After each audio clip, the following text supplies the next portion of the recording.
शुरू करते हैं। नमस्कार दोस्तों, welcome back to the J trader. आज की वीडियो बहुत इम्पोर्टेंट होने वाली है क्योंकि आज हम बात करेंगे उन 10 बड़ी खबरों की जो आने वाले दिनों में इंडियन स्टॉक मार्केट को इम्पैक्ट कर सकती है। ठीक है। अमेज़ॉन ने इंडिया में एक बहुत बड़ी इन्वेस्टमेंट अनाउंस की है। आप एप्पल ने अपने प्रोडक्ट्स महंगे कर दिए। आईडीबीआई बैंक की सेल दोबारा शुरू हो गई है। आरबीआई भी एक इम्पोर्टेंट अपडेट आया है और क्रूड ऑयल भी फिर से मार्केट के लिए टेंशन क्रिएट कर रहा है। सबसे इम्पोर्टेंट बात है कि इन सब का निफ्टी और बैंक निफ्टी पर क्या इम्पैक्ट हो सकता है, वही हम इस वीडियो में समझेंगे। तो चलिए बिना टाइम वेस्ट किए शुरू करते हैं। दोस्तों, सबसे पहले जो इम्पोर्टेंट न्यूज़ है वो है अमेज़ॉन की। अमेज़ॉन ने अनाउंस किया है कि वो इंडिया में $13 बिलियन यानी लगभग 1 लाख करोड़ से भी ज़्यादा एआई और क्लाउड इंफ्रास्ट्रक्चर में इन्वेस्ट करेगा। इस इन्वेस्टमेंट के बाद अमेज़ॉन का टोटल इन्वेस्टमेंट इंडिया में $21 बिलियन हो जाएगा। दोस्तों, ये मतलब छोटा अमाउंट नहीं दोस्तों, ये ना बहुत बड़ा मतलब इन्वेस्टमेंट है मार्केट में, अमेज़ॉन का इंडियन मार्केट में। ठीक है। तो दोस्तों, ये बहुत अच्छी बात है, मतलब समझ रहे हो। सिर्फ अमेज़ॉन मतलब अगर बात करें सिर्फ अमेज़ॉन की, सिर्फ अमेज़ॉन नहीं, मतलब और भी कंपनीज है। माइक्रोसॉफ्ट हो गया, ठीक है, माइक्रोसॉफ्ट हो गया। और उसके बाद फिर बोलेगा गूगल हो गया, गूगल कर लो आप जो भी है। उसके बाद फिर जो है और क्या, मेटा। मेटा ये भी भाई समझ, ये सब जो लोग हैं ना, मेटा हो गया। उसके बाद भी मतलब ये लोग जो है सब इंडिया में ना अपना एआई इंफ्रास्ट्रक्चर पर बहुत एग्रेसिवली इन्वेस्ट कर रहे हैं। अब इसका मार्केट पे क्या इम्पैक्ट पड़ेगा, इम्पैक्ट अभी ये सब हम बात कर रहे हैं। इम्पैक्ट बहुत इंपॉर्टेंट है। सॉरी, मैं थोड़ा राइटिंग मेरा ख़राब है दोस्तों, अवॉइड कीजिए। मार्केट पे क्या इसका इम्पैक्ट पड़ेगा, ठीक है। मार्केट जो है यहाँ पे देख सकते हो, मार्केट यहाँ पे इसका मार्केट पर क्या इम्पैक्ट पड़ेगा। दोस्तों, ये इंडिया के लिए बहुत पॉजिटिव न्यूज़ है। इसका सबसे ज़्यादा बेनिफिट फ्यूचर में data centre companies, power sector और आईटी कंपनीज को मिल सकता है। ठीक है। जैसे यहाँ पे देखो, यहाँ पे मेंशन मैंने किया हुआ है, देखो आपके सामने सब दिखा हुआ है। जॉब्स क्रिएट हो सकते हैं, एआई क्लाउड इंफ्रास्ट्रक्चर बनेगा तो इकोनॉमिक्स को एक्सपोर्ट 80 बिलियन का होगा। ठीक है। उसके अलावा जो है आप अगर इंडिया एआई हब बनता है तो लॉन्ग टर्म इन्वेस्टर के लिए ये एक बहुत बड़ा पॉजिटिव सिग्नल है दोस्तों। ठीक है। ये फर्स्ट न्यूज़ था जो अमेज़ॉन का मेगा इन्वेस्टमेंट का था, सबसे बड़ा न्यूज़ था दोस्तों ये, इसलिए मैंने आपको बताया सबसे पहले ये। ठीक है। सेकंड न्यूज़ क्या है, इंडियन आईटी। सेकंड न्यूज़ क्या बोल सकते हो दोस्तों, सेकंड न्यूज़ जो है वो हम बात करेंगे इंडियन आईटी कंपनीज के एआई रेस में। ठीक है। सिर्फ फॉरेन कंपनीज ही नहीं, इंडिया की टॉप आईटी कंपनीज भी एआई रेस में फुल स्पीड में भाग रही है। रिपोर्ट्स के हिसाब से टॉप 10 इंडियन आईटी कंपनीज ने सिर्फ इसी साल के पहले 6 महीने में लगभग $4.5 मिलियन, देख रहे हो ये दोस्तों, तो दिख रहा है $4.5 मिलियन उन्होंने इन्वेस्ट किया है। 4.5 मिलियन एआई और साइबर सिक्योरिटी कंपनीज खरीदने में स्पेंड की है।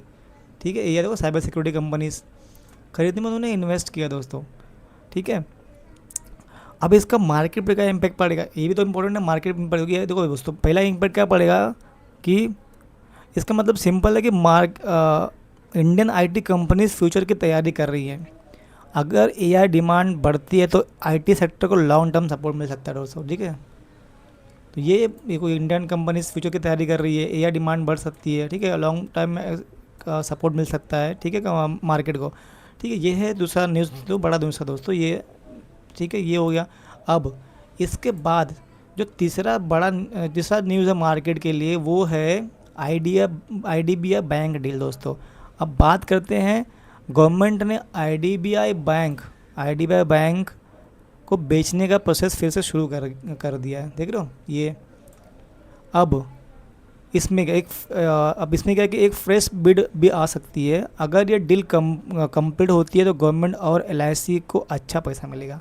ठीक है। फ़ायदा गवर्नमेंट को होगा, एलआईसी को होगा। ठीक है, क्योंकि इनका इनमें मतलब होल्ड है। मार्केट पे इसका क्या इम्पैक्ट पड़ सकता है, ये बैंकिंग सेक्टर के लिए पॉजिटिव न्यूज़ है दोस्तों। देख रहे हो ये न्यूज़, ये वाला, ठीक है, पॉजिटिव न्यूज़ है बैंकिंग सेक्टर के लिए दोस्तों ये। और इसके अलावा आप अगर बात करेंगे आप और क्या इम्पैक्ट पड़ सकता है, तो ऐसे डेवलपमेंट से पीसीयू बैंक स्टॉक में भी इंटरेस्ट बढ़ता है, ठीक है। तो पॉजिटिव न्यूज़ ये भी है दोस्तों, ठीक है, मार्केट के लिए।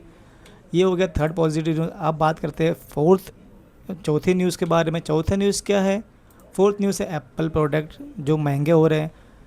एप्पल ने इंडिया में मैकबुक देखो ये सब जो प्रोडक्ट दिख रहे हैं, MacBook, iPad, Apple TV, home pad, ये सब जो है इंडिया में प्रोड्यूस करने का प्रोडक्ट्स को प्राइस बढ़ा दिया है। सॉरी, होम पैड जैसे जैसे प्रोडक्ट के प्राइस इंडिया में बढ़ गया है, ठीक है। रीज़न क्या है कि ग्लोबल मेमोरी और स्टोरेज कॉस्ट का बढ़ना, ठीक है, ये उसका रीज़न है क्यों बढ़ा है, ठीक है। लेकिन अच्छी बात ये है कि ये अभी तक आईफोन के प्राइस नहीं बढ़े गए, ये बहुत अच्छी बात है भाई, इसका प्राइस बढ़ा नहीं है तो कोई टेंशन वाली बात नहीं है, ठीक है। तो लेकिन इसका मार्केट पर क्या इम्पैक्ट पड़ सकता है, इंडियन मार्केट पर इसका डायरेक्ट इम्पैक्ट बहुत बड़ा नहीं है, लेकिन ये सिग्नल देता है कि ग्लोबल टेक्नोलॉजी कॉस्ट अभी भी हाई चल रही है दोस्तों, ठीक है। तो ये एक न्यूज़ था जो मैं सोचा आपको बता दूँ, ये भी इम्पोर्टेंट है। उसके बाद आरबीआई ने दोस्तों एक नया अपडेट किया, मालूम है ना, आरबीआई मतलब मार्केट इधर उधर। आरबीआई ने एक नया अपडेट किया है कि आरबीआई ने एनबीएफसी और कोर इन्वेस्टमेंट कंपनीज के रूल में कुछ बदलाव किए। अब मार्केट की नज़र टाटा सन्स पर है, ठीक है। तो मार्केट ने कुछ बदलाव किए एनबीएफसी में, ठीक है। अब देखो क्या है, टाटा सन्स का आईपीओ कुछ टाटा सन्स जो है, टाटा सन्स पर एक फ्यूचर में लिस्टिंग का कोई डेवलपमेंट होता है या नहीं, उस पर नज़र मार्केट का उस पर, ठीक है। अब इसका मार्केट पे इम्पैक्ट क्या है, अगर फ्यूचर में कोई पॉजिटिव अपडेट आता है टाटा ग्रुप के स्टॉक्स में मूवमेंट देखने को मिल सकता है, ठीक है। तो ये टाटा मतलब बड़ा इंडिया का सबसे बड़ा टैक्स पेयर, अगर इस पर कोई न्यूज़ आता है तो एनीवेज मार्केट पे इम्पैक्ट पड़ेगा, ठीक है। फिलहाल ये वॉच लिस्ट में न्यूज़ है, ठीक है, तो इसको भी ध्यान रखिएगा दोस्तों। ये भी एक न्यूज़ था, मैंने सोचा बता दूँ आपको। इसके बाद अगर कोई और न्यूज़ है, फिर देखो फॉरेन इन्वेस्टर का मार्केट में, ये भी इंपॉर्टेंट न्यूज़ है दोस्तों। ये फॉरेन इन्वेस्टर्स का स्लो होना मार्केट में, देख सकते हो डेटा ग्राफ आपके सामने ही है, ठीक है। ये भी है बहुत मतलब सैड न्यूज़ हमारे लिए, थोड़ी कंसर्न वाली खबर भी है ये कि इंडिया में नए फॉरेन पोर्टफोलियो इन्वेस्टर का रजिस्ट्रेशन काफ़ी स्लो हो गया है। ये पिछले कई सालों का वीक ट्रेंड देख रहे हो, आपको सामने दिखा ट्रेंड कि ये कितने साल से वीक ट्रेंड हो रहा है, ठीक है। तो ऐसा अभी इसका मार्केट पे इम्पेक्ट आपको पता रहेगा, लेकिन फिर मैं आपको बताना चाहूँगा कि अगर फॉरेन मनी कम आता है मार्केट में तो वोलेटिलिटी बढ़ सकती है, इसीलिए एफआई डेटा को इग्नोर करना नहीं चाहिए हमको, ठीक है। ये सिंपल बात है, देखो सब मेंशन किया मैंने आपको, सब लेस एफआई मनी मोर वोलेटिलिटी, ठीक है। ये भी इंपॉर्टेंट न्यूज़ है हमारे लिए, ठीक है। तो ये भी, इस पर भी ध्यान रखिए दोस्तों। इसके अलावा और क्या न्यूज़ है, गवर्नमेंट पीसीओ शेयर्स बेच रही है, सुना मैंने, ऐसा भी एक न्यूज़ आ रहा है कि गवर्नमेंट जो है वो पीसीओ में गवर्नमेंट पीसीओ शेयर्स जो बेच रही है। और उसमें क्या है कि जो पीसीओ कंपनीज में अपनी स्टेक बेचकर 25,000 करोड़ से भी ज़्यादा रेस किया है गवर्नमेंट ने, ठीक है। इसका मार्केट पे क्या इम्पैक्ट पड़ सकता है, ये गवर्नमेंट के लिए पॉजिटिव है क्योंकि फिजिकल टारगेट अचीव करने में हेल्प मिलेगी, है ना, बहुत ज़रूरी है फिजिकल टारगेट अचीव करने के लिए, ठीक है। ये आप यहाँ देख सकते हो, ये है ना।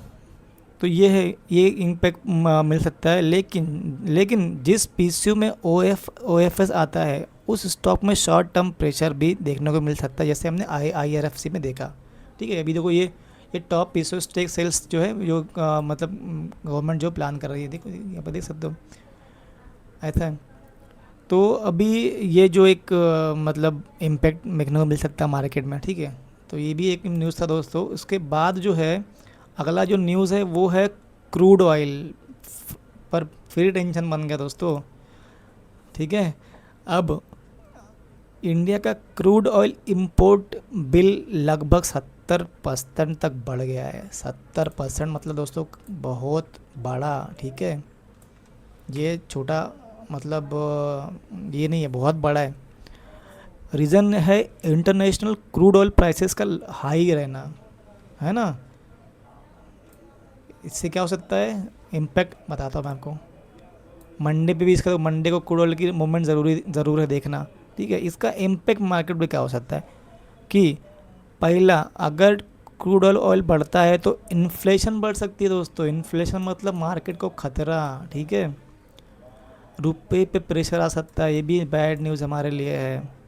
एविएशन, पेंट सेक्टर और नेगेटिव इम्पेक्ट कर सकता है, ठीक है। ये भी न्यूज़ जो है मतलब इम्पोर्टेंट है। ओवरऑल मार्केट सेंटीमेंट जो है वीक हो सकता है दोस्तों, ये सब चीज़ की वजह से। ये बहुत इंपॉर्टेंट न्यूज़ है, ठीक है। तो ये भी बताना इसकी, इसीलिए मंडे को क्रूड ऑयल की मूवमेंट ज़रूर देखिएगा दोस्तों। क्रूड ऑयल का मूवमेंट बहुत ज़रूरी है, ठीक है। मंडे को देखना मत भूलिएगा, इम्पोर्टेंट है, ठीक है। आप वीडियो को चाहिए तो सेव कर लीजिए कहीं भी, शेयर करके, लाइक कमेंट करके रखिए, सब्सक्राइब कर लीजिए, क्योंकि आपको पता रहेगा, ध्यान रहेगा आपको, ठीक है। ऐसे इन्फॉर्मेटिव वीडियो में भेजते रहता हूँ, बार बार रील बनाता हूँ मैं, ठीक है। उसके अलावा दोस्तों अभी अगला न्यूज़ क्या हो सकता है, ठीक है। इंडिया यूके का ट्रेड डील। अब बहुत लोग सच सोच रहे थे कि ट्रेड डील का बाद इम्पोर्टेड लग्जरी कार्स और स्कॉच विस्की बहुत सस्ते हो जाएंगी, लेकिन एक्सपर्ट्स का कहना है कि इसका बेनिफिट धीरे धीरे मिलेगा। इमीडिएट प्राइस कट की एक्सपेक्टेशन नहीं रखनी चाहिए हमको, ठीक है। ये देखो, आप सोचते रहोगे ना, चलो भाई सस्ता हो जाएगा, कार ले लेंगे, महंगा कार सस्ता हो जाएगा, विस्की सस्ती हो जाएगी, इम्पोर्टेड विस्की वगैरह, लेकिन इसका बेनिफिट जो है इस धीरे धीरे मिलेगा, एक साथ में नहीं मिलेगा दोस्तों, ठीक है। तो ये भी आप ध्यान रखिए, प्राइस इमीडिएटली प्राइस कट नहीं हो सकता, टाइम लगेगा इसको। तो ये भी न्यूज़ आया था पहले, लेकिन अभी तक आप सोचते रहो कि हुआ नहीं, कुछ कम नहीं हुआ, बट ये इसका धीरे धीरे मिलेगा। ये भी एक फ्यूचर में एक अच्छा एक मार्केट मतलब इम्पैक्ट कर सकता है इस पर भी। अब दोस्तों लोगों, और इसके बाद जो इम्पोर्टेंट न्यूज़ है वो आपको बताता हूँ मैं। देखो ये जो अभी है, ये ग्लोबल वार्मिंग सिग्नल दोस्तों, ये बहुत इम्पोर्टेंट है, बहुत। हमने हमने शायद फ्राइडे के थर्सडे को देखा था मार्केट, ठीक है। ये बहुत इंपॉर्टेंट न्यूज़ है दोस्तों, इसको इग्नोर मत कीजिएगा। एस.एन.पी ग्लोबल रेटिंग में ने एस.एन.पी ग्लोबल रेटिंग ने, ये जो एस.एन.पी एक रेटिंग देती है, ठीक है, ये इसने क्या किया है कि रेटिंग दिया हमको, जीडीपी जो हमारा ग्रोथ फॉरकास्ट है 6.6 मतलब डाउन, ठीक है। उसने क्या बोला कि इंडिया के FY 27 जीडीपी ग्रोथ फोरकास्ट का फोरकास्ट का घटाकर 6.6 कर दिया। रीज़न बताया गया है कि higher energy cost, global slowdown और इन्फ्लेशन के प्रेशर्स, ठीक है। ये देखो, ये ठीक है, ये दोस्तों देखो, तो ये रीज़न बताया उन्होंने, ठीक है। अगर ग्रोथ स्लो होती है तो कॉरपोरेट अर्निंग्स और इन्वेस्टमेंट सेंटीमेंट पे भी असर पड़ सकता है। इसी बीच साउथ कोरिया का स्टॉक मार्केट भाई साहब तेज़ वॉलेटिलिटी देखने को मिली और ट्रेडिंग को लगभग 20 मिनट के लिए सस्पेंड करना पड़ा। सोचो, 20 मिनट का सस्पेंड, मतलब सर्किट पर सर्किट लग रहे थे उसके ऊपर, लो सर्किट। तो ये इस तरह का हाल है दोस्तों। अब मार्केट पे इम्पेक्ट क्या पड़ रहा है कि ग्लोबल इन्वेस्टर के लिए वार्निंग सिग्नल है। अगर ग्लोबल वॉलेटिलिटी बढ़ती है तो उसका असर इंडियन मार्केट पे भी देखने को मिल सकता है। इसीलिए मंडे को gift Nifty Asian market FI data पर नज़र रखिएगा दोस्तों, भूलिएगा नहीं, ठीक है।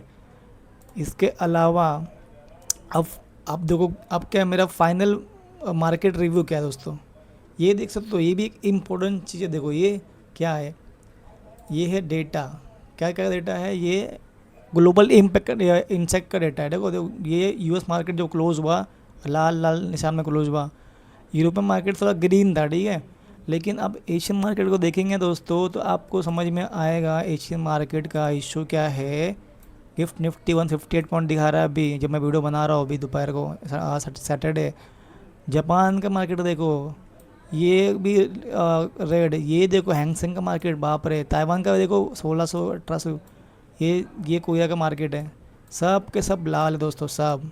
ये इम्पोर्टेंट चीज़ है, इसको ध्यान रखिएगा आप। मार्केट को मंडे मार्केट ज़रूर एक बार आप चेक कर लीजिएगा, ठीक है, क्या नहीं इम्पोर्टेंट चीज़ है। गिफ्ट निफ्टी एशियन मार्केट और फायदा को खास नज़र रखिए मंडे को, ठीक है।